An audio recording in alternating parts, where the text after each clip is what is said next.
Do you obey God with all your heart or only half-heartedly? In 1 Samuel 15, God gives King Saul specific instructions on how to deal with the evil Amalekite people. He was to completely destroy them and not take any plunder. What did the king do?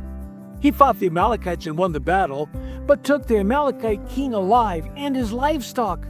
When confronted by the prophet Samuel, he said he obeyed the Lord even though he didn't. Perhaps he thought that partial obedience was still obedience. How about you? When God requires you to read and study His Word and you miss more than you hit, that's partial obedience.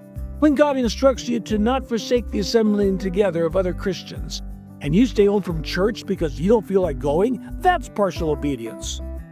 When you believe in God and desire to follow Him and only do it half-heartedly, that is partial obedience. Like King Saul, you choose to do what you want instead of what God has told you to do. In 1 Samuel 15, verse 22, Samuel tells King Saul and you and me what God thinks of partial obedience. Does the Lord delight in burnt offerings and sacrifices as much as in obeying the Lord? To obey is better than sacrifice, and to heed is better than the fat of rams. In other words, God was saying, you thought to bring me sheep from the Amalekite king's livestock to sacrifice, but I demand obedience, total obedience to my word. Stop making excuses for your disobedience, King Saul. Beloved, partial obedience is still disobedience.